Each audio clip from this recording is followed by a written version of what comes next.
sent it. They said, what the hell is going on? Those defensive systems were made by Russia and by China. So they're going to go back to the drawing boards, I guess. Greenland is a vast, almost entirely uninhabited and undeveloped territory. It's sitting undefended in a key strategic location between the United States, Russia, and China. That's exactly where it is, right smack in the middle. Wasn't important nearly when we gave it back. You know, when we gave it back, it wasn't the same as it is now. It's not important for any other reason, you know, everyone talks about the minerals. There's so many places. There's no rare earth, no such thing as rare earth. There's rare processing, but there's so much rare earth. And to get to this rare earth, you got to go through hundreds of feet of ice. That's not the reason we need it. We need it for strategic national security and international security. This enormous unsecured island is actually part of North America, on the northern frontier of the Western Hemisphere. That's our territory.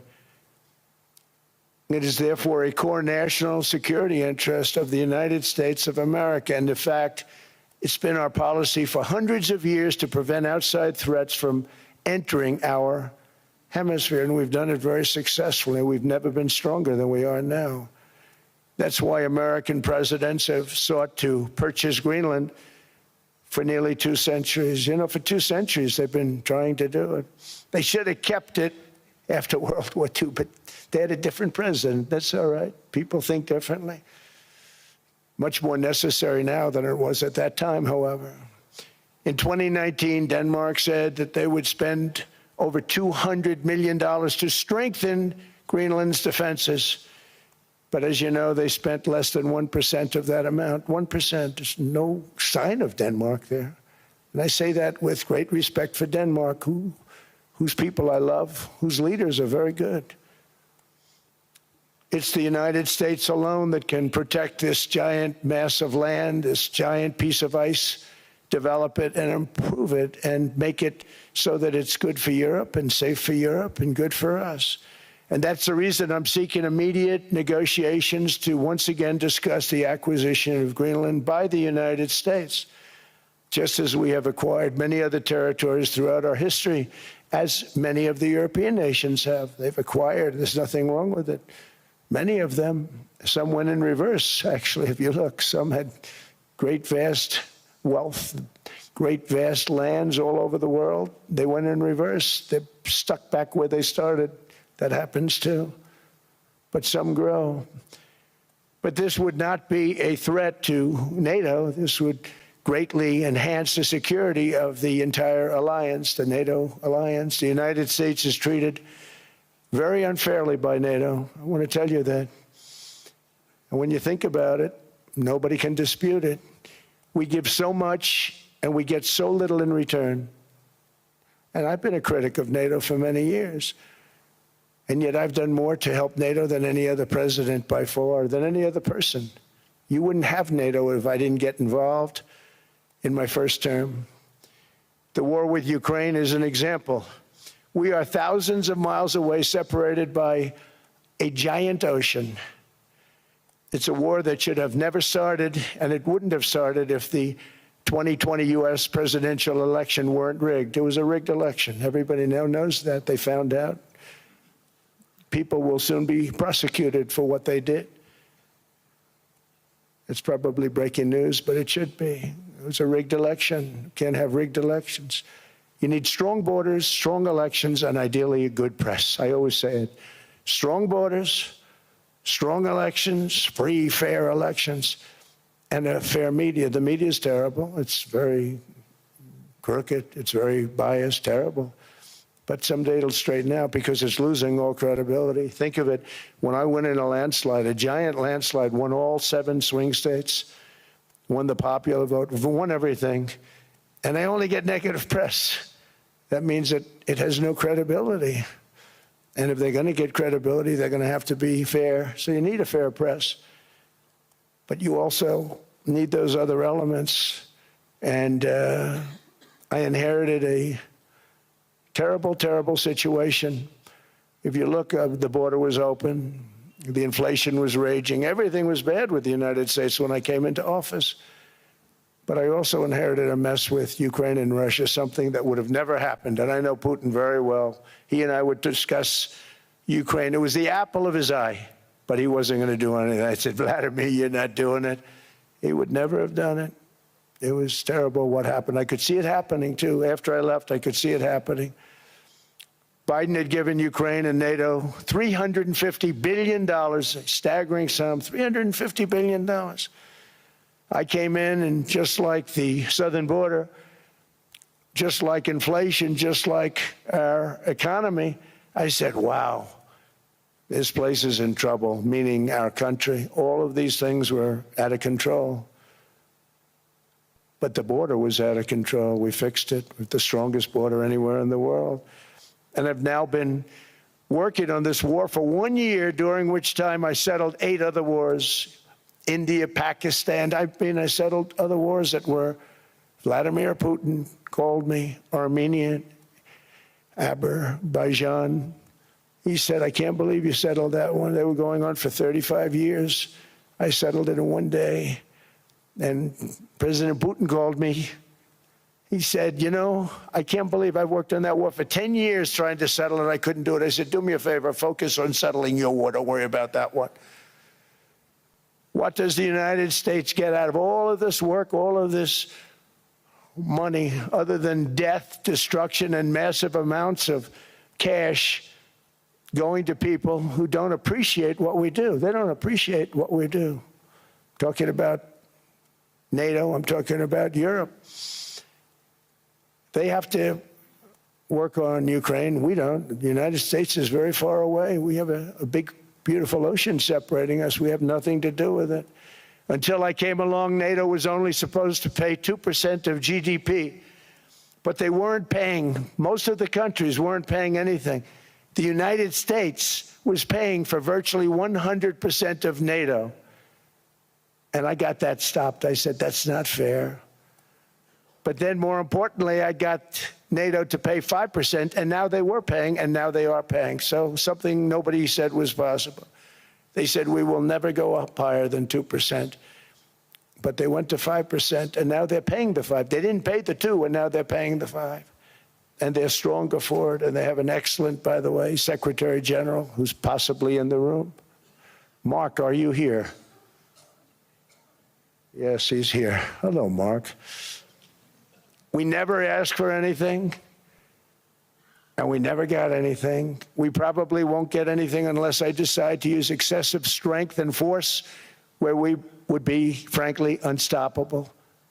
But I won't do that. Okay? Now everyone's saying, oh, good. That's probably the biggest statement I made, because people thought I would use force. I don't have to use force. I don't want to use force. I won't use force. All the United States is asking for is a place called Greenland, where we already had it as a trustee, but respectfully returned it back to Denmark not long ago, after we defeated the Germans, the Japanese, the Italians, and others in World War II. We gave it back to them. We were a powerful force then, but we are a much more powerful force now, after I rebuilt the military in my first term and continue to do so today. We have a budget of $1.5 trillion. We're bringing back battleships. The battleship is 100 times more powerful than the great battleships you saw in World War II, those great, big, gorgeous ships, the Missouri, the Iowa, the Alabama. Because I thought maybe we could take them out of mothballs. They said, no, sir, these ships are 100, think of that, 100 times more powerful than those big, big, magnificent pieces of art that you saw so many times ago, that you still see on television. You say, wow, what a force. 100 times, each ship 100 times more powerful than the big battleships of the past. So that was the end of the mothball story. So what we have gotten out of NATO is nothing except to protect Europe from the Soviet Union and now Russia. I mean, we've helped them for so many years. We've never gotten anything. except we pay for NATO. And we paid for many years until I came along. We paid for, in my opinion, 100% of NATO because they weren't paying their bills. And all we're asking for is to get Greenland, including right title and ownership, because you need the ownership to defend it. You can't defend it on a lease. Number one, legally it's not defensible that way, totally. And number two, psychologically, who the hell wants to defend a license agreement or a lease, which is a large piece of ice in the middle of the ocean where if there is a war, much of the action will take place on that piece of ice. Think of it. Those missiles would be flying right over the center of that piece of ice. All we want from Denmark for national and international security and to keep our very energetic and dangerous potential enemies at bay is this land on which we're going to build the greatest golden dome ever built. We're building a golden dome that's going to, just by its very nature, going to be defending Canada.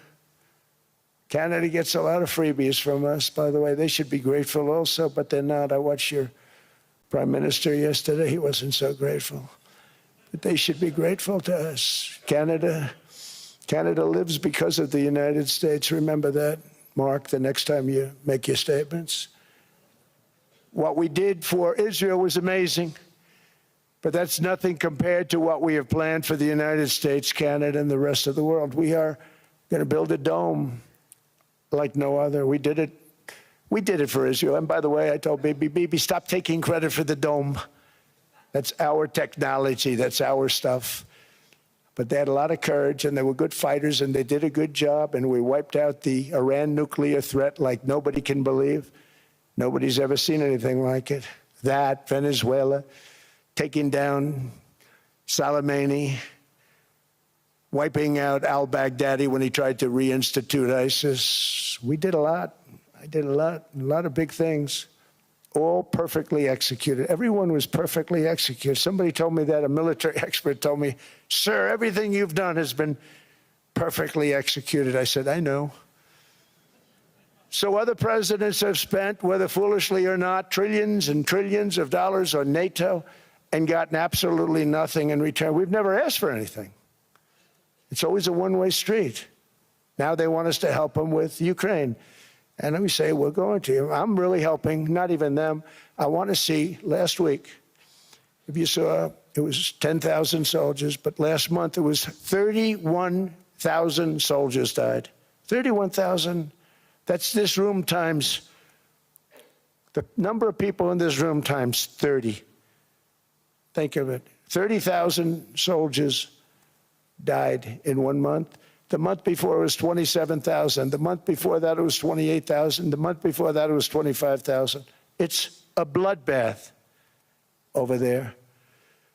And that's what I want to stop. It doesn't help the United States, but these are souls. These are young people. Look like you, look like some of you right in the front row. They go to war. Their parents are so proud. Oh, there he goes, comes back. 2 weeks later, they get a call, your son's head's been blown off.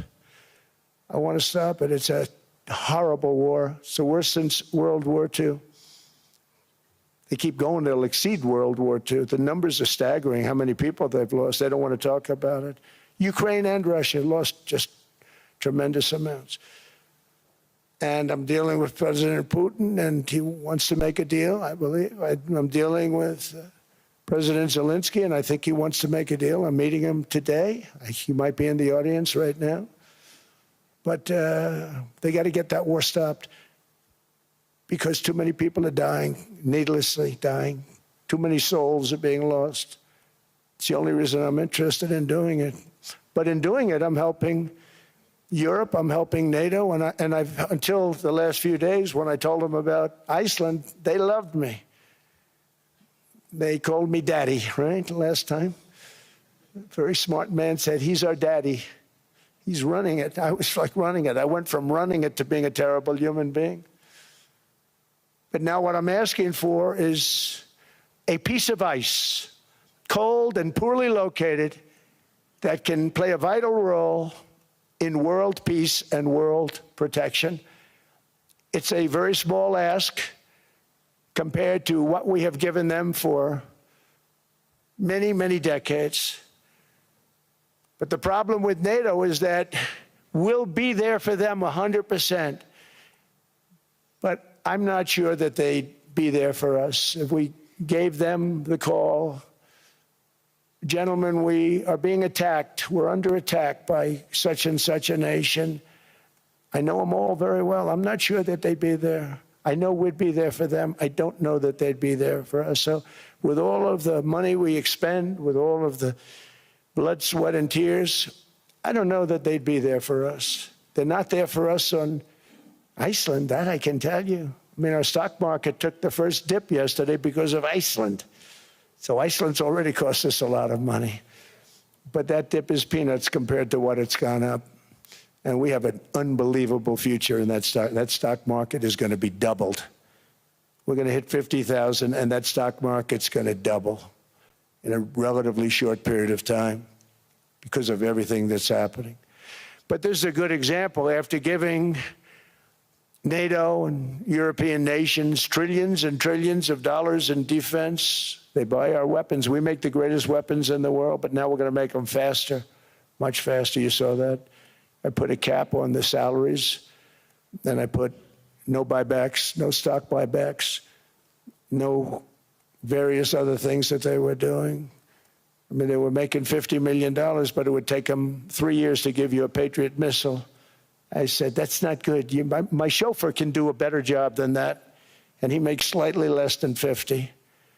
They make big salaries. If they're going to make those big salaries, they're going to have to produce a lot faster. The good news is we have the greatest equipment in the world. Now we're going to start making it a lot faster. They're going to build additional plants. And all of the money that goes into stock buybacks is going to go into building plants. We're not allowing stock buybacks by defense companies any longer. They're going to build new plants to make Tomahawks, Patriots. We have the best equipment, F-35s. F-47, the new one just coming out. They say it's the most devastating plane, fighter jet ever. Who knows? They called it 47. If I don't like it, I'm going to take the 47 off it. I wonder why they called it 47. We'll have to think about that. But if I don't like it, I'm going to take that 47 off. But it's supposed to be the Stage 6. It's supposed to be the first Stage 6 plane, undetectable, like our B-2 bombers were undetectable. They flew right over Iran. They were undetectable. And they did their job, and they got the hell out of there.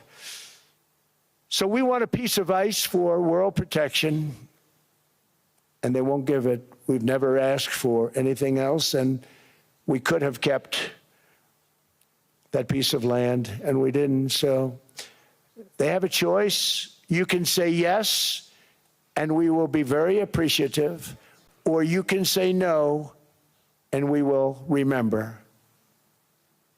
A strong and secure America means a strong NATO, and that's one reason why I'm working every day to ensure our military is very powerful, our borders are very strong, and above all, our economy is strong because national security requires economic security and economic prosperity, and we have the greatest that we've ever had. Biden and his allies destroyed our economy and gave us perhaps the worst inflation in American history. They say 48 years, I say forever, but I think 48 years is the equivalent to forever. Whether it's 48 years or ever, it's terrible, costing the typical family $33,000. What they did to this country should never, ever be forgotten. It's early, but he has to be rated as the worst president we've ever had by far. The auto pen did much of the damage. The auto pen, he was the auto pen president, because I don't believe a sane president would have ever signed the kind of things that he signed. But now grocery prices, energy prices, airfares, mortgage rates, rent, and car payments are all coming down, and they're coming down fast. We inherited a mess, but we've done a hell of a job in 12 months. Under my most favored nation policy for drug prices, the cost of prescription drugs is coming down by up to 90%, depending on the way you calculate. You could also say 5, 6, 7, 800%.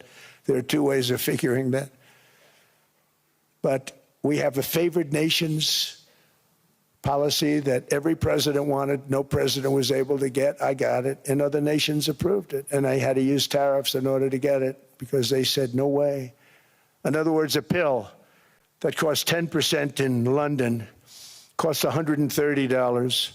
Think it costs $10 in London, costs $130 in New York or in Los Angeles. And I'd say, boy, that's bad. Friends of mine would say, you know, we go to London, you can buy the stuff for nothing. We go all over the world, we could buy it for nothing. Because basically America was subsidizing every nation in the world. Because presidents allowed them to get away with it. It became very tough. So when I called up Emmanuel Macron, I watched him yesterday with those beautiful sunglasses. What the hell happened? But I watched him sort of be tough. But he was at $10 for a pill. And I said, Emmanuel, and I have all the big pharmaceutical companies are in total agreement. It wasn't easy, by the way. They're tough, smart. They've been getting away with this scam for a long time. But they gave it up. But they said, you'll never get the countries to approve it. I said, why is that? Because they won't. They always said, we're not paying any more. Get the rest for the United States. So over the years, they stayed the same. We just went up, up, up. And I mean, we would pay 13, 14, 15 times more than certain countries would. So I said, no, they'll approve it 100%. Sir, you'll never get them to approve it. I said, I guarantee you. But I actually started with Emmanuel, who probably is in the room too. And I like him. I actually like him. Hard to believe, isn't it? And I said, Emmanuel, you're going to have to lift the price of that pill to $20, maybe $30. Think of that. That means it's a doubling of prescription drugs. Might be a tripling, might be a quadrupling.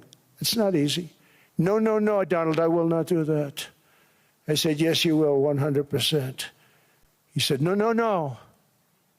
You're asking me to double. I said, Emmanuel, you've been taking advantage of the United States for 30 years with prescription drugs. You really should do it, and you will do it. I have no doubt. In fact, I am 100% sure you're going to. No, no, no, I will not do it. Because yes, in all fairness to him, he has to double or triple. Because the world being a bigger place than the United States, it's not that you meet in the middle. You just have to go up some, and we come down a lot. They go up a little, we come down a lot. So we're at $130, they're at 10. So they may have to go to 20 or 30. No more than that. I said, Emmanuel, you're going to be doubling or tripling? No, no, no. I said, here's the story, Emmanuel. The answer is you're going to do it. You're going to do it fast. And if you don't, I'm putting a 25% tariff on everything that you sell into the United States and a 100% tariff on your wines and champagnes. And that's about 10 times more than what I'm requesting. And you're going to do it. I don't want to go public with it, but you may make me do that. No, no, Donald, I will do it. I will do it. It took me, on average, 3 minutes a country, saying the same thing. You will do it. They all said, no, no, no, I will not do it. You're asking me to double the cost of prescription. I said, that's right, because you've been screwing us for 30 years. And they said, we will not do it. I said, that's all right. On Monday morning, we're putting a 25, 30, 50. I gave different numbers for different countries. This is also national security we're talking about. Not fair. We're not going to subsidize the whole world. And every one of those countries have agreed to do it. So one of the biggest things that I've done is the fact that we have now most favored nation. We will pay whatever the lowest price is in the entire world. So our drug prices are going to be coming down by staggering 90%. Again, you could say 1,000%, 2,000%. Depends on the way you want to figure it, but we'll go with the way the fake news likes it better because it sounds, can you imagine a 90% reduction sounds much worse. But drug prices are going to be coming down tremendously in all the nations, and I appreciate them doing it, but they did it In all fairness, without tariffs, I wouldn't have been able to get it done. After declining $3,000 under Biden, real incomes are up in the United States by $2,000, $3,000, and even $5,000 and more. Home ownership has always been a symbol of health and vigor of American society, but that goal fell out of reach for millions and millions of people in the Biden era because interest rates went up so high.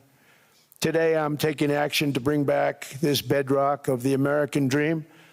In recent years, Wall Street giants and institutional investment firms, many of you are here, many of you are good friends of mine, many of you are supporters. Sorry to do this, Joe, I'm so sorry. But you've driven up housing prices by purchasing hundreds of thousands of single-family homes, and it's been a great investment for them. Often as much as 10% of houses on the market. You know, the crazy thing is a person can't get depreciation on a house, but when a corporation buys it, they get depreciation. Okay, that's something we're going to have to think about, too. I don't know if too many people think about that. You buy a corporation, they buy 500 houses. They buy hundreds of thousands. They buy 500 houses. They can take depreciation. A person sweats and works and buys one house, they can't. But homes are built for people, not for corporations, and America will not become a nation of renters. We're not going to do that. That's why I have signed an executive order banning large institutional investors from buying single-family homes. It's just not fair to the public. They're not able to buy a house. And I'm calling on Congress to pass that ban into permanent law, and I think they will. One of the biggest barriers to saving for a down payment has been surging credit card debt. The profit margin for credit card companies now exceeds 50%, one of the biggest. And they charge Americans interest rates of 28%, 30%, 31%, 32%. Whatever happened to usury? So to help our citizens recover from the Biden disaster, all caused by this horrible precedent, just horrible precedent, I'm asking Congress to cap credit card interest rates at 10% for 1 year. And this will help millions of Americans save for a home. They have no idea they're paying 28%. They go out there a little late in their payment and they end up losing their house. It's terrible. To unleash innovation in savings and financing, I'm also working to ensure America remains the crypto capital of the world. And to that end, last year, I signed the landmark Genius Act into law. Now Congress is working very hard on crypto market structure legislation, Bitcoin, all of them, which I hope to sign very soon, unlocking new pathways for Americans to reach financial freedom. And I did it for two reasons. Number one, I thought it was politically good, and it was. I got tremendous political support. But more importantly, China wanted that market, too. It's just like they want the AI. And we've got that market, I think, pretty well locked up. If I didn't do it, you know, Biden was totally against it until before the election when they realized that, you know, there were millions of people voting against him over crypto. And all of a sudden, they loved it very much, but it was too late. They blew it. But it is politically popular, but it's much more importantly, we have to make it so that China doesn't get the hold of it. And once they have that hold, we're not going to be able to get it back. So I'm honored to have done it. Finally, I've instructed government-backed institutions to purchase up to $200 billion in mortgage bonds to bring down interest rates. And I'll be announcing a new Fed chairman in the not-too-distant future. I think he'll do a very good job. See, I gave away some of it. I did give that away. So we have something, got something, but somebody that's very respected. They're all respected. They're all great. Everyone that I interviewed is great. Everyone could do, I think, a fantastic job. Problem is they change once they get the job. They do. You know, they're saying everything I want to hear, and then they get the job. They're locked in for 6 years. They get the job, and all of a sudden, let's raise rates a little bit. I call them, sir, we'd rather not talk about this. It's amazing how people change once they have the job, but it's too bad. Sort of disloyalty, but they got to do what they think is right. We have a terrible chairman right now. Jerome, too late Powell. He's always too late. And he's very late with interest rates, except before the election. He was just fine for the other side. So we're going to have somebody that's great. and we hope he does the right job. Last week, the average 30-year mortgage rate dropped below 6% for the first time in many years. Another major factor in driving up housing costs was the mass invasion of our borders. And I have to say one thing about housing, because nobody ever says this. I am very protective of people that already own a house, of which we have millions and millions and millions. And because we have had such a good run, the house values have gone up tremendously. And these people have become wealthy. They weren't wealthy. They become wealthy because of their house. And every time you make it more and more and more affordable for somebody to buy a house cheaply, you're actually hurting the value of those houses, obviously, because the one thing works in tandem with the other. And I don't want to do anything that's going to hurt the value of people that own a house who, for the first time in their lives, are walking around the streets of whatever city they're in, very proud that their house is worth $500,000, $600,000, $700,000. Now, if I want to really crush the housing market, I could do that so fast and people could buy houses, but you would destroy a lot of people that already have houses. In some cases, they've mortgaged their house, and the mortgage would be very low, and all of a sudden the mortgage without any changes becomes very high, and they end up losing the house. I'm not going to hurt, and I speak with Scott, who's doing a fantastic job, and Howard, who's doing a fantastic job, and all of my people.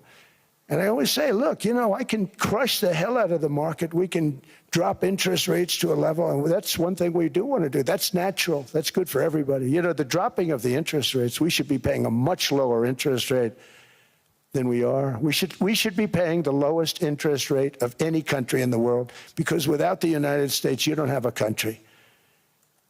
I mean, I had a case with Switzerland. We happened to be in Switzerland. Maybe I'll give you a quick story.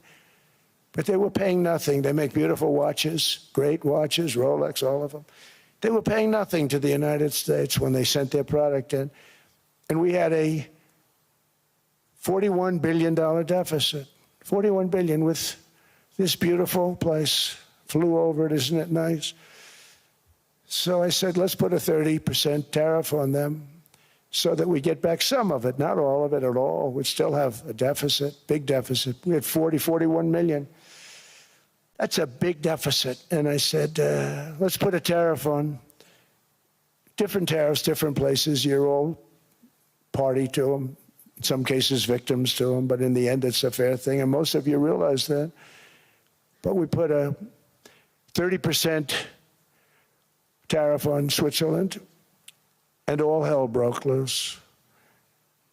They were calling, I mean, like you wouldn't believe. And I know so many people from Switzerland, incredible place, incredible, brilliant place.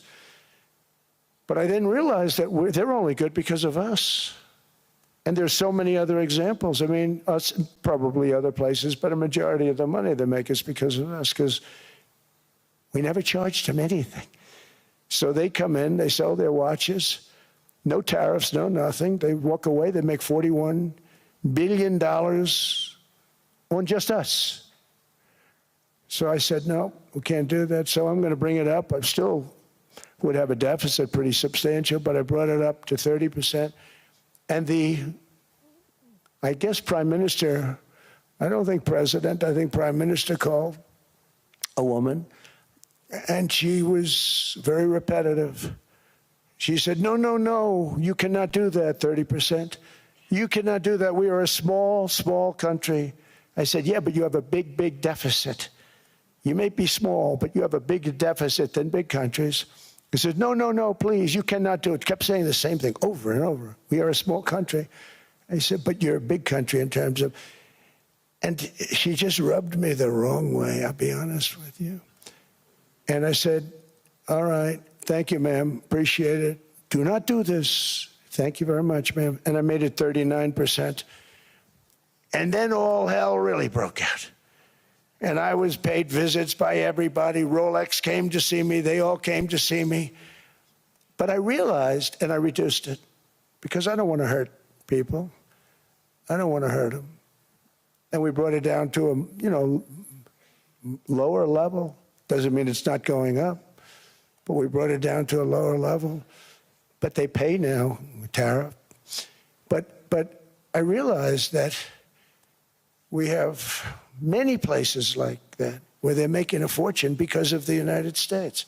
Without the United States, they wouldn't be making anything. Think of it. Switzerland made $41 billion on us. And as she said, it's a small place. And I realized with that, I don't know, it was so, because she was so aggressive. And I realized in that conversation that the United States is keeping the whole world afloat. Many places, I could give you 6, 7 places just in the people in this little area. I know every one of them. They're looking down. They don't want to see me. They don't want to stare me in the eyes. But they're taking advantage of, everybody took advantage of the United States. But I've been very fair, and I gave them a tariff, and it was fine. But I realized that without us, it's not Switzerland anymore. Without us, it's not any of the countries that are represented here. And we want to work with the countries. We want to work with them. We're not looking to destroy them. I could have said 39, 40%. I could have said I want a 70% tariff, then we make money with Switzerland. But Switzerland would have been probably destroyed, financially destroyed. I don't want to do that. But we should be paying the lowest interest rate of everybody. I hope Scott's listening to this, because we should be paying the lowest interest rate of everybody. Without us, most of the countries don't even work. And then you have the protection factor. Without our military, which is the greatest in the world by far, without our military, you have threats that you wouldn't believe. You wouldn't believe. You don't have threats because of us, and that's because of NATO. One other thing, and I have to say it so importantly, in the old days, and I used to say I'm the youngest in the room. Now I'm among the older. I hate to say it. I don't feel old, but I'm among the older. But I remember not long ago, 20, 25 years ago, when good news came out about, let's say, the United States. The United States had a great quarter. The United States had a great month. All the stocks went up. And that's the way it's supposed to be. Now when they say the United States had a record quarter, it's unbelievable how well it's doing, all the stocks crash because they say, oh no, inflation, they're going to raise interest rates. And they do. Some of these stupid people like Powell, they raise interest rates. And what they do is they stop you from being successful. It used to be when we had a great quarter, a great month, great earnings, great anything, any good news, the stock market went up. That's the way it's going to be. We got to do that again, because that's the way it should be. Now when we have a great month, they want to kill it. Like we did over 5%. People were surprised. We should do 20%. We could do 25%. When we announce good numbers, and the reason is they're so petrified of inflation. And growth doesn't mean inflation. We've had tremendous growth with very low inflation. In fact, growth can fight inflation, proper growth. So we want to get back to the days when we announce great numbers, because we're going to be announcing phenomenal. You know, all these factories that are being built at record, thousands of businesses are being built right now. Remember, $18 trillion is invested. I think the second number is 3. And that was China many years ago. Investments in the country from outside. 18 trillion, nobody's ever seen. And that's money coming in and building things, factories. Thousands of businesses are being built, thousands. Hundreds of big factories, car plants are moving back to the United States. They're coming in from Canada, they're coming in from Mexico, from Japan. Japan's coming in and building plants here in order to avoid tariffs. They're coming in from China. They're coming in from all over the world. We have more plants being built now, car plants, than we've ever had built, even in the heyday from the 1940s and 50s. And they're bigger. They don't use renovations anymore where they take an old plant, they rip it down, they build a brand new plant, super modern plant. But it's happening at levels that nobody's ever seen. In 2024, the U.S. built less than 2 million new homes, but Biden admitted more than 8 million new migrants. And those days are over. In 2025, for the first time in 50 years, the United States had reverse migration. Boy, that was nice.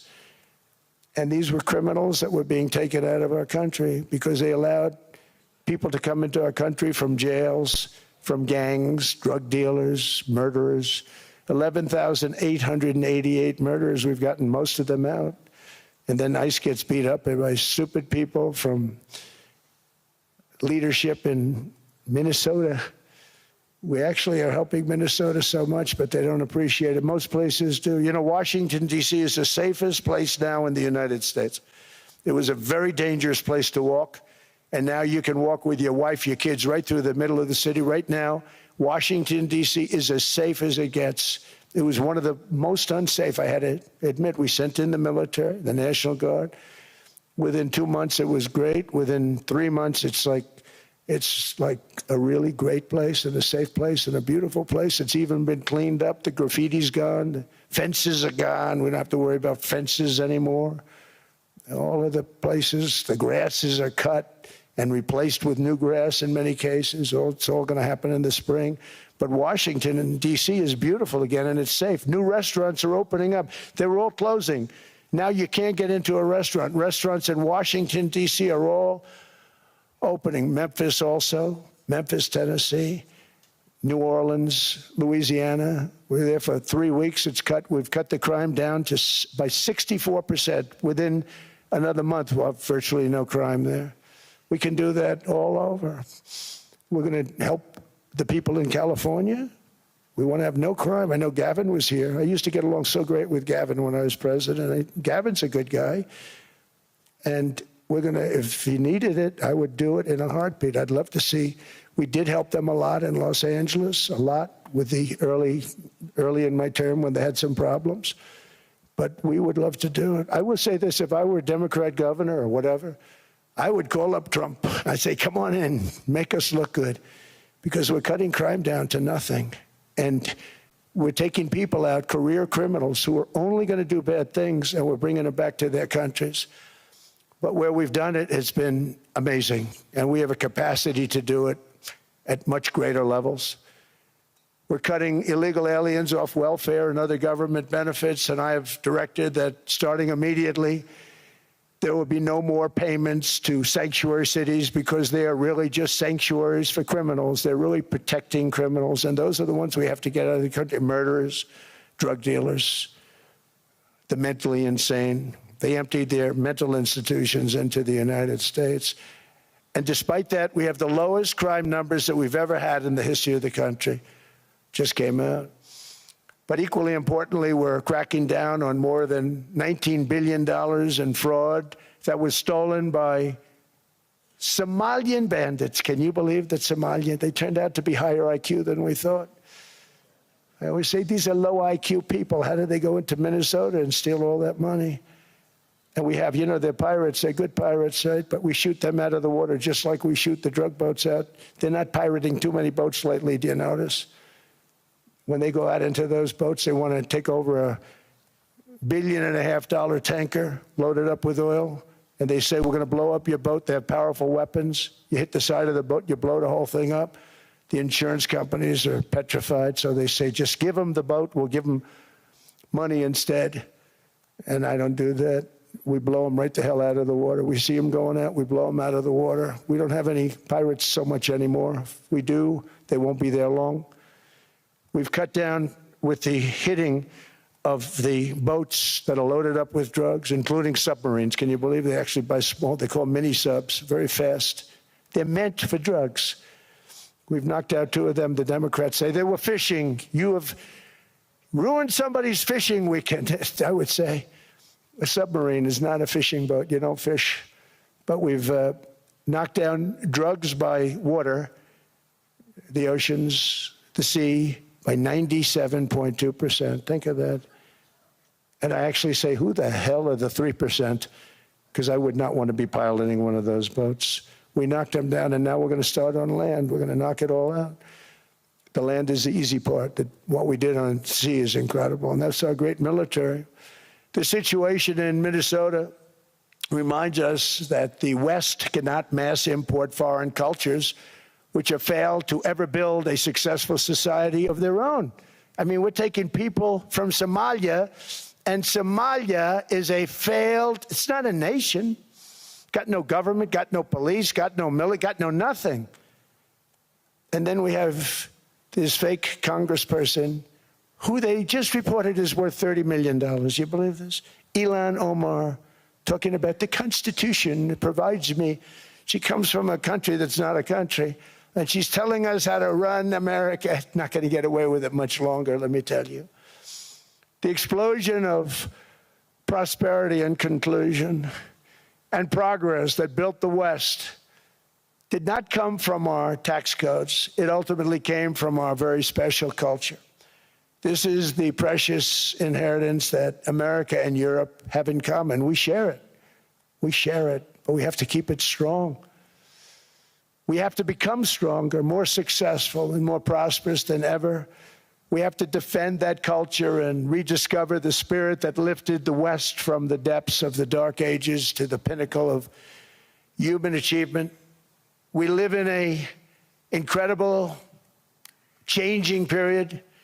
It's an unbelievable time, but we have to take advantage of the time that we're in. In our hands are technologies that our ancestors could scarcely have. I mean, they couldn't have even dreamt some of the things that we see today. And so rapidly they're produced. I mean, AI, 2 years ago, nobody ever heard of the term, and now everybody's talking about it. And it can have some very good purpose. It could also have some dangerous purpose, and for that we have to watch out. But some tremendous things are happening because of it. And we're leading by so much. We're doing so well. But opportunities that are bigger and grander than ever before in human history are right before us. It is the pioneers in this room. Many of you in this room are true pioneers. You're truly brilliant, brilliant people.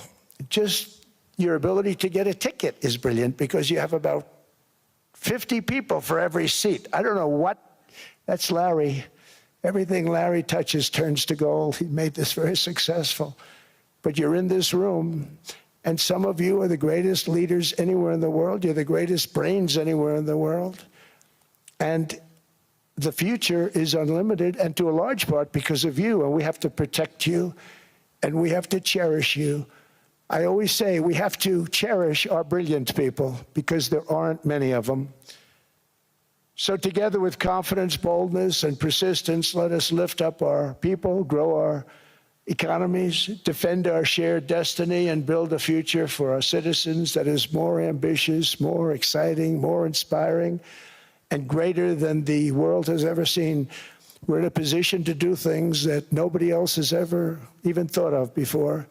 And many of the people in this room are the ones that are doing it, and I want to congratulate you, and I'm with you all the way. You can do things that nobody else can even think about. So I congratulate you on your tremendous success. And the United States is back, bigger, stronger, better than ever before. And I'll see you around. Thank you all very much. Thank you very much.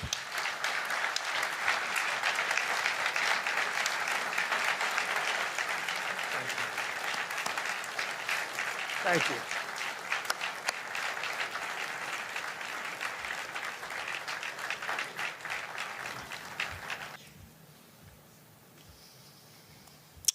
Well, thank you very much, Larry. It's great to be back in beautiful Davos, Switzerland, and to address so many respected business leaders, so many friends, few enemies,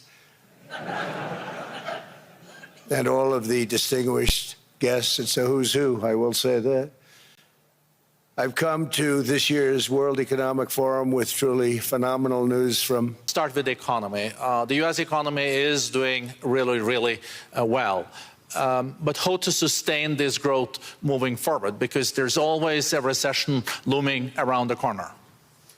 Well, you know, the one thing about economies and recessions is sometimes you get hit unexpectedly and there's nothing you can do about it. All brilliant people, but there's nothing. One example was COVID. We had an economy going at levels like nobody had ever seen my first 2.5, 3 years.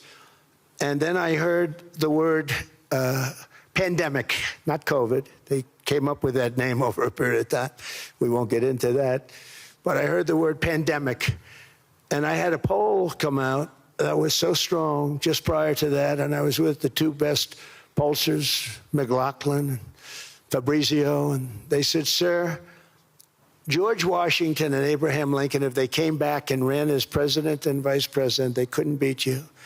And then what happened is the following day, I was told to stay tuned because there's something really bad happening in China. There are bodies laying all over Wuhan, right around that certain building that we talk about. I always said it came from Wuhan. It did come from Wuhan. And they were body bags. We saw it by satellite. And they said, there are strange things happening in China. And so it began. And we ended up with the COVID, and the whole world suffered. We did a phenomenal job. I don't think we got the credit we deserved. We did something that Operation Warp Speed, which some people say was one of the greatest military feats ever. We did a great job. Used our military, used a lot of people. But sometimes you get hit with things, nothing you can do. You get hit with things like that unexpectedly. And we got through it. And when I left, the stock market was higher than it was previous to the COVID coming up. And I called it a great achievement. But things happen. Bad things happen. The things that we can stop are wars if we're smart. That we can stop. Those are a matter of being intelligent and having intelligent people on the other side, because wars are the worst of all. Wars are worse than anything. But we can stop wars because that's sort of up to us. But things like dust flying in the air, wherever COVID comes from or whatever comes, sometimes you have to be a little bit lucky.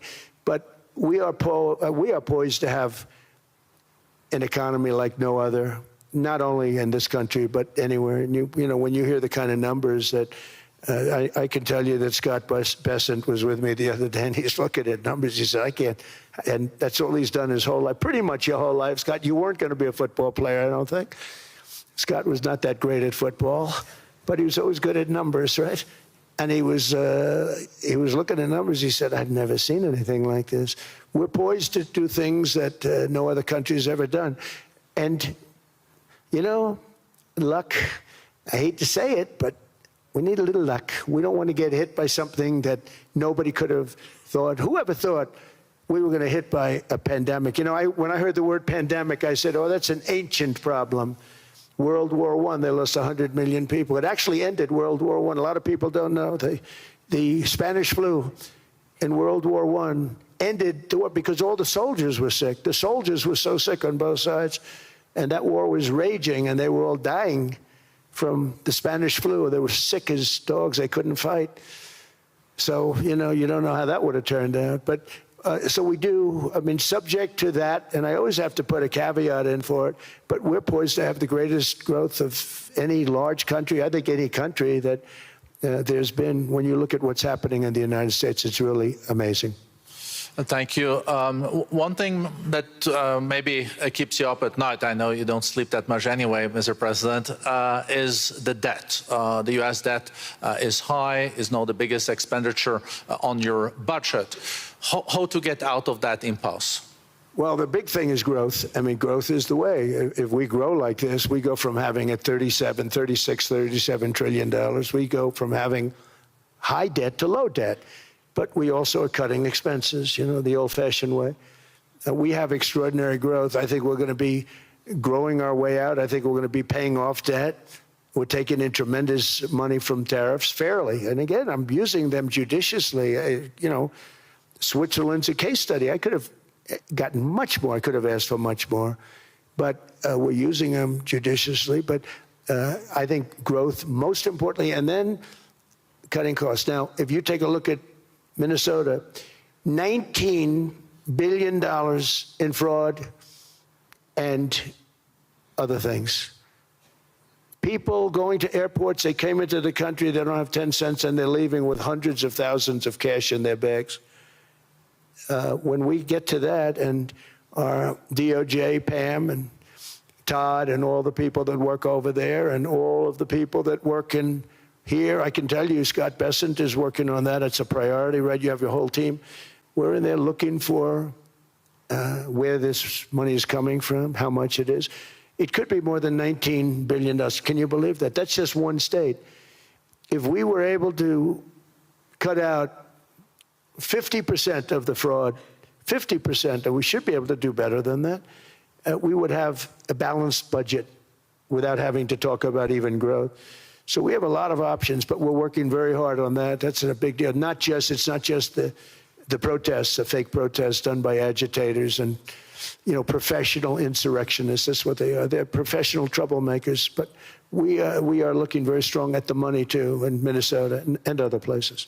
I think, Mr. President, also the $500 billion invested in artificial intelligence and the frontier technologies last year also were driving growth exponentially in the U.S. Well, AI has been a big factor. AI is massive. I mean, Mark Zuckerberg showed me a plant where he put it over a map of Manhattan, and it was basically the size of Manhattan. This is not, I said, you got to be kidding. It's a plant that was miles long, miles wide, very high. I don't think it was high like the Empire State Building, but it was high. And it literally covered most of the island of Manhattan. That's called a big plant. And, when I heard they're going to spend $50 billion building it, I said, if you spend $50 million, you can build a nice little shopping center. If you spend $500 million, you can build a good shopping center. But how do you spend $50 billion? When I looked at this thing, I said, you think you'll be able to do it for that? It's amazing when, some of the plants that I see, and I see them all, and again, so big is we're letting them build their own electric generation. This way we have no problem, and otherwise they'd be complaining. There'd be nobody able to be, we have an old grid system. And not only that, they're going to sell at a very cheap price the excess electricity that they create back into our grid. So that'll solve some problems for certain states that don't have enough electricity. We also know that on the AI, there is fierce competition between the U.S. as the largest economy in the world, 27% of the global GDP and 5% of the global population, not doing that badly, and China. And we know that competition is very tough on AI. I know you're heading to a state visit to China in April. How do you see the U.S.-China relationship moving forward? Are you able to combine this tough competition with also collaboration? So I've always had a very good relationship with President Xi and with President Putin. Talk about, the larger powers. But I've always had a very good relationship with President Xi of China. He's an incredible man. What he's done is amazing. He's highly respected by everybody. And I do now. Now I have good. It was very severely interrupted by COVID. I used to call it the China virus, but he said, do you think you could use a different name? And I decided to do that because why should we have a problem over that? But I would do that, and they were. You're a true diplomat, huh? I became a diplomat for the first time. Well, who taught me that? Marco Rubio. He said, let me teach you about diplomacy.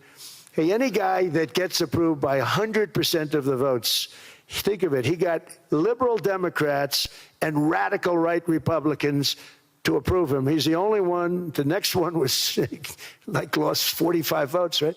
But he got all 100 votes voting for him. And at first I wasn't happy about it. I said, wait a minute, I don't like that. And now it turns out that the Democrats probably wish they didn't do that. And Marco has been fantastic. Marco, stand up, please. You have done a great job as Secretary of State. He's going to go down as the best Secretary of State. And Scott, and we have Susie, who's the first female Chief of Staff, and she's the best Chief of Staff, too. And I see Howard Lutnick, who I know spoke, and Howard's fantastic. Some of the deals we're doing are great. And I want to pay particular attention because we have Chris. And Chris, you got up and spoke, I think. He's the #1 oil man in the world, because I was going to put Doug Burgum, who's fantastic. I don't know if Doug's here. Is Doug here? Doug Burgum is fantastic. He said, sir, there's one man better than me. And he introduced me to Chris. and he turns out to be. So we're drilling more oil and gas now than we ever have by almost double. Is that right, Chris? And on top of it, we get a lot coming out of Venezuela. So anyway, so we're doing great. The country is just doing great. We have great people. Thank you. And I see other people. We have Steve Witkoff. We have Jared. I got so many people. I'm in trouble because when I go back, they're going to be people with long faces. Sir, you didn't introduce me. I got so many people. And we have a lot of the greatest people anywhere in the world. I know them all. So I won't continue because we'd be here all day. Thank you, Mr. President. We also know that you're a deal maker, and then maybe coming back to Greenland and Ukraine. What kind of deal in the end do you see between the U.S. And Denmark? Because, you know, I guess you see it now as a negotiation going on, or? Well, it's costing Denmark hundreds of millions a year to run it. And Denmark's a small country and wonderful people. But, you know, it's very expensive. It's a very big piece of ice. And it's very important. I mean, I don't want to repeat the speech, but it's very important that we use that for national and international security.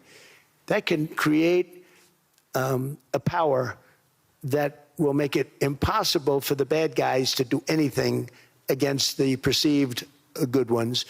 And it's a great block for Europe, just like, you know, Denmark was supposed to spend hundreds of millions of dollars. They didn't spend the money. They didn't spend anything almost. And we'll see what happens. I just say this. NATO has treated the United States of America very unfairly. We never asked for anything. We never got anything. We actually took care of the needs of NATO for years and years, which I felt was always unfair. So I got NATO to pay because they're rich countries. But I think it's time that NATO step up. We're helping them with Ukraine. Without us, I think Putin would have gone all the way. I think we have it. I think that could have been a World War III, if you want to know the truth. If Kamala was elected, or Joe, any one of those, you know, those thinkers, I think you could have ended up in World War III. And I will say Steve Witkoff has been dealing incredibly with. But we're not going to have World War III. We want to get it stopped, but we're not going to have World War III. I think if I wasn't elected, I think that could have evolved into World War III. It was a very, very bad situation. And it still is, but it's not that kind of bad. It's bad because so many young people are being killed. How close do you think there is on an agreement on Ukraine? I had the pleasure of speaking with Steve Witkoff and Jared Kushner yesterday. I know they're working hard on it. I know that they're also traveling now. Do you see this very close or still? Well, I hate to say it. I thought that was going to be so. I settled 8 wars plus. And I thought that was going to be one of my easier ones. Not the easiest. Some I settled in a matter of hours because I'm good at that stuff. You know, the United Nations should be doing this. I shouldn't be doing it, but it doesn't matter. It's got to get done, saving a lot of lives. We're saving millions of lives. With Ukraine, Russia, there's tremendous hatred between President Zelensky and President Putin. That's not good. That's not good for settlements. We know from dealing. There's abnormal hatred. With that being said, I think Russia wants to make a deal. I think Ukraine wants to make a deal. And we're going to try getting a deal done. We're getting, I think, Steve, I think I can say that we're reasonably close. But what happens is oftentimes we'll have a deal with Russia. Russia's set, and President Zelensky will not do it. You saw that when he was in the Oval Office. I was not happy. And then we'll have President Zelensky wants to make a deal, and Putin doesn't want to make the deal. It's a very difficult balance, and it's big time, and it is, you know, to use a word, it's a bloodbath. It's horrible what's happening. It's a drone war. The drones are killing, you know, thousands of people a week, thousands. We have to get it stopped. So I believe they're at a point now. I'm going to meet with President Zelensky later today. I believe they're at a point now where they can come together and get a deal done. And if they don't, they're stupid. That goes for both of them. And I know they're not stupid. But if they don't get this done, they are stupid. So I don't want to insult anyone, but you got to get this deal done. Too many people are dying. It's not worth it. President Sisi is sitting on the first row here. He spoke earlier today and also complimented you on the Gaza deal. I think there will be a signing tomorrow. Of course, there are different views on this, but how important do you think this signing is on the Board of Peace? And do you think this is going to sustain? Do you think we now will see Gaza reconstructed and the billions of US dollars invested? I do. I mean, I think we have peace in the Middle East. There are some little situations like Hamas, and Hamas has agreed to give up their weapons. Now, you know, they were born with a weapon in their hand, so it's not easy to do. When they were born with a rifle in their hand. It's not an easy thing for them, but that's what they agreed to. They've got to do it. And we're going to know, Jared, over the next 2 or 3 days, certainly over the next 3 weeks, whether or not they're going to do it. If they don't do it, they'll be blown away very quickly. They'll be blown away. You know, we have 59 countries that are part of that whole peace deal. And some of those countries aren't even they're near the Middle East, but they're not in the Middle East traditionally. And they want to come in and take out Hamas. They want to come in. They want to do whatever they can. There's a problem with Hezbollah in Lebanon, and we'll see what happens there, but that's a problem. But there are these little flames, but there's peace in the Middle East. Now, had we not gone in and knocked out with those big, beautiful, we just ordered 25 brand new ones, the latest and the greatest, the B-2 bomber. Think of them, they went in there at 2 o'clock in the morning with no moon, no light, no nothing, and every single one of those massive bombs hit its target, 100,000-pound bombs hit its target, every one of them. And then on top of it, from a submarine 300 miles away, we hit the sites with tomahawks, which is an unbelievable weapon. So, you know, we did our job. If we didn't do that, you would have never had peace in the Middle East. And the countries like Saudi Arabia, UAE, and Qatar could never have, and others could never have signed anything because you would have had this dark cloud, and the dark cloud was Iran with nuclear. Iran would, if we didn't take them out, they would have had a nuclear weapon within 2 months. They were very close to having the nuclear weapon, and we hit them hard. And it was a total obliteration. If they may try again, but they're going to have to try from a different area because that area was obliterated. Incredible thing we did. And because we did that, we were able to make peace. If we didn't do that, I would say, Jared and Steve, if we didn't do that, there was no chance of making peace because the countries I just named and other countries could have never signed off. They were afraid. They were afraid. We had a bully. The bully was Iran, the bully of the Middle East. They used to call it for years. They were the bully of the Middle East. They're not the bully of the Middle East anymore.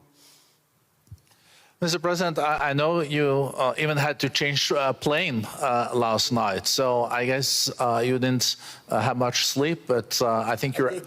but your energy is still there. I know you have several bilateral meetings. I know you're also hosting a reception. So thank you so much for coming back to Davos. Thank you so much. It's highly appreciated. Well, thank you very much. Thank you, everybody, very much. Thank you. Thank you.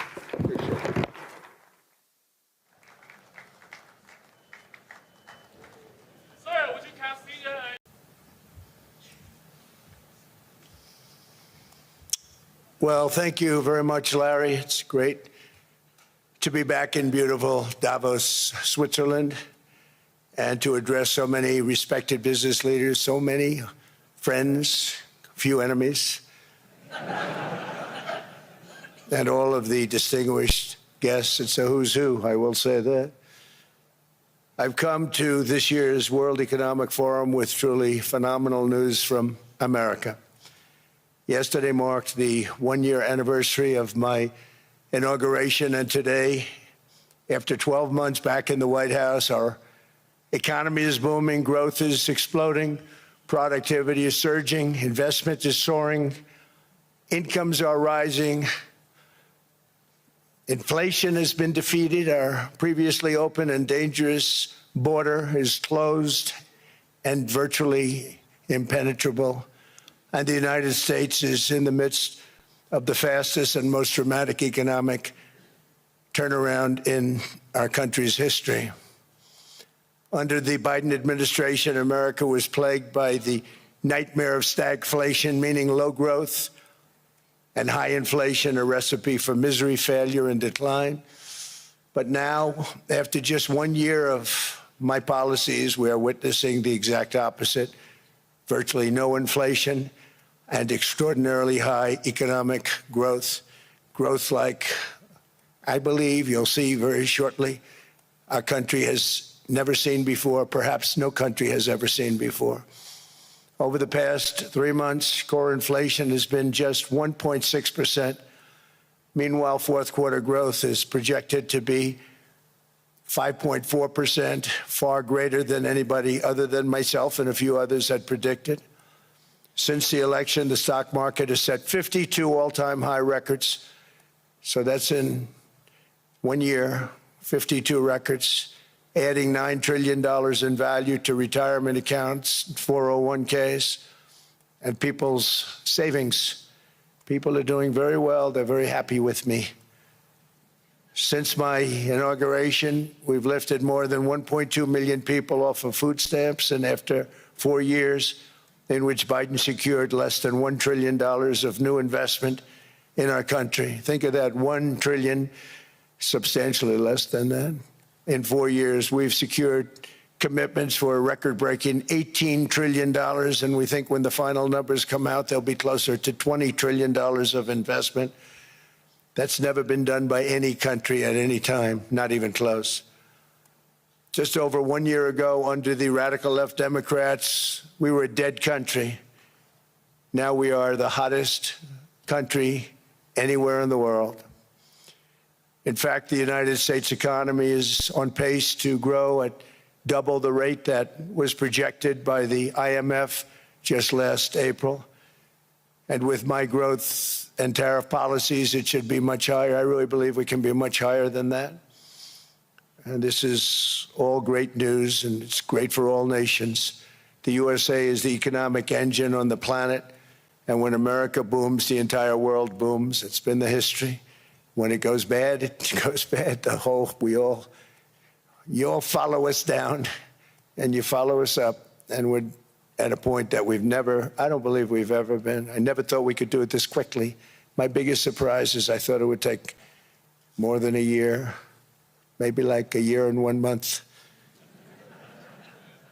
But it's happened very quickly. This afternoon, I want to discuss how we have achieved this economic miracle, how we intend to raise living standards for our citizens to levels never seen before, and perhaps how you too and the places where you come from can do much better by following what we're doing, because certain places in Europe are not even recognizable, frankly, anymore. They're not recognizable. And we can argue about it, but there's no argument. Friends come back from different places. I don't want to insult anybody, and say, I don't recognize it. And that's not in a positive way. That's in a very negative way. And I love Europe, and I want to see Europe go good, but it's not heading in the right direction. In recent decades, it became conventional wisdom in Washington and European capitals that the only way to grow a modern Western economy was through ever-increasing government spending, unchecked mass migration, and endless foreign imports. The consensus was that so-called dirty jobs and heavy industry should be sent elsewhere, that affordable energy should be replaced by the Green New Scam, and that countries could be propped up by importing new and entirely different populations from faraway lands. This was the path that Sleepy Joe Biden administration and many other Western governments very foolishly followed, turning their backs on everything that makes nations rich and powerful and strong. And there's so much potential in so many nations. The result was record budget and trade deficits and a growing sovereign deficit driven by the largest wave of mass migration in human history. We've never seen anything like it. Quite frankly, many parts of our world are being destroyed before our very eyes, and the leaders don't even understand what's happening. And the ones that do understand aren't doing anything about it. Virtually all of the so-called experts predicted my plans to end this failed model would trigger a global recession and runaway inflation. But we have proven them wrong. It's actually just the opposite. In 1 year, our agenda has produced a transformation like America has not seen in over 100 years. Instead of closing down energy plants, we're opening them up. Instead of building ineffective, money-losing windmills, we're taking them down and not approving any. Instead of empowering bureaucrats, we're firing them, and they're going out and getting jobs in the private sector for 2 and 3 times what they were making in government. So they started off hating me when we fired them, and now they love me. Instead of raising taxes on domestic producers, we're lowering them and raising tariffs on foreign nations to pay for the damage that they've caused. In 12 months, we have removed over 270,000 bureaucrats from the federal payrolls, the largest single-year reduction in government employment since the end of World War II. Nobody thought that was coming, but we had no choice. To make a country great, you can't have all federal jobs. We've cut federal spending by $100 billion and slashed the federal budget deficit by 27% in the single year. It's going to go down quite a bit more from that, driving inflation way down from the record highs of the Biden administration. Every month, they went up and up and up. I promised to cut 10 old regulations for every single new regulation.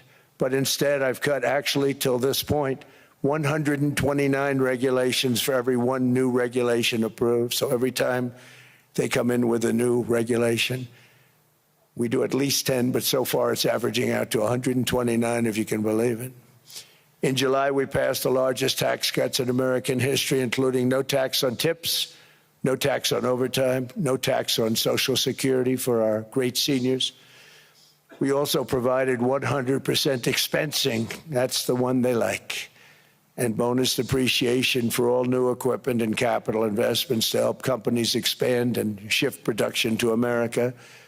They are so in love with that. They build a plant, they're able to deduct it immediately, the whole thing, rather than waiting 38 to 41 years in the old days. This is a miracle taking place. Nobody thought it would ever be done by any country, but it's done by us.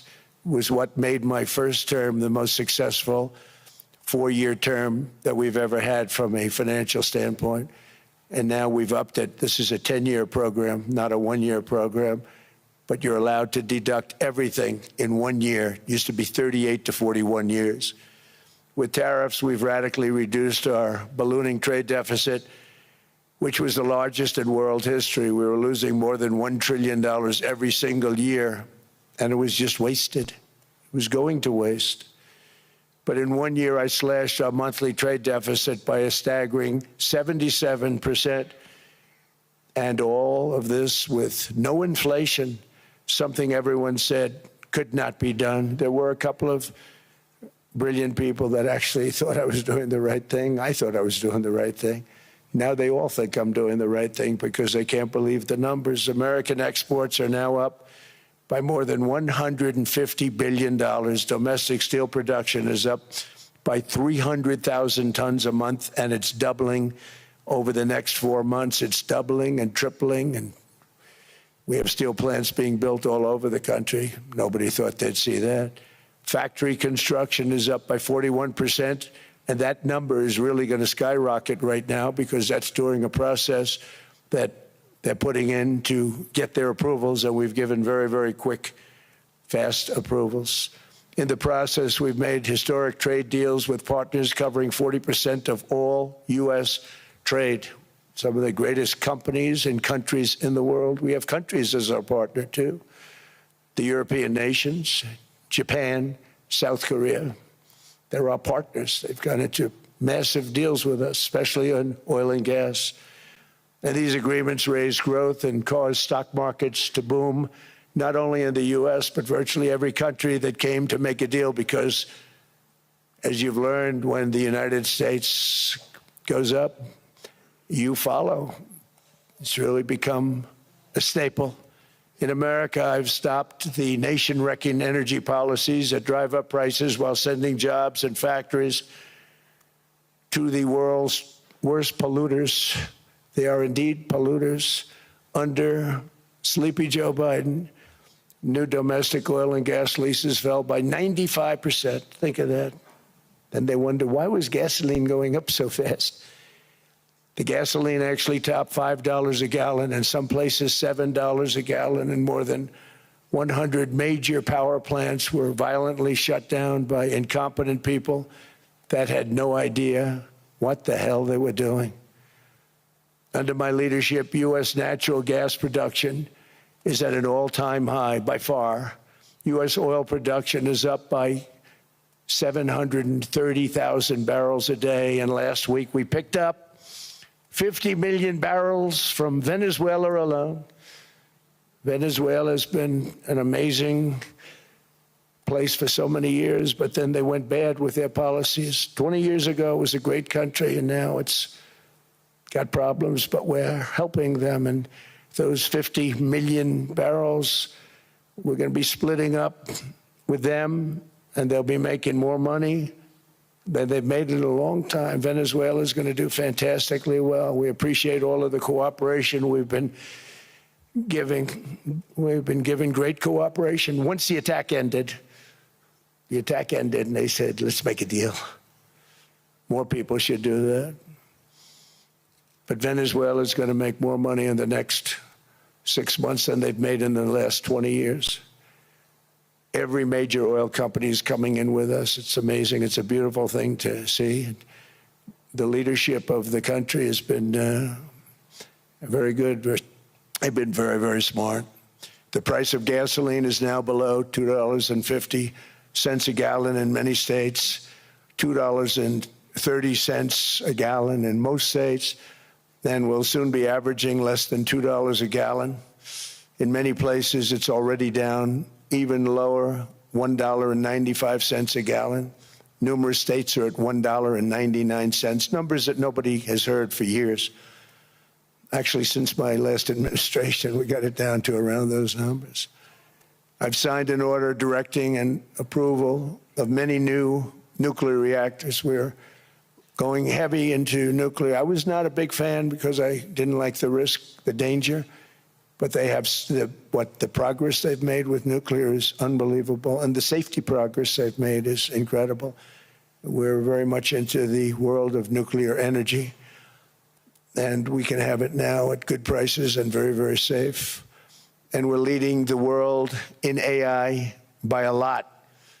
We're leading China by a lot. I think President Xi respects what we've done, in part because I've allowed these big companies building these massive buildings to build their own electric capacity. They're building their own power plants, which when added up is more than any country anywhere in the world is doing. I read recently an article in the Wall Street Journal that China's creating so much energy, and they are. I got to hand it to them. But we're creating as much or more, and we're letting them do that. I'm very proud of it. It was my idea. I said, you can't create this much energy. We needed more than double the energy currently in the country just to take care of the AI plants. And I said, we can't do that. We have an old grid system.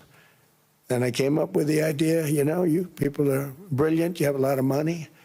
Let's see what you can do. You can build your own electric generating plants. And they looked at me. They didn't believe me. All of the names that are, I think, in the room right now, if you want to know the truth, they didn't believe it.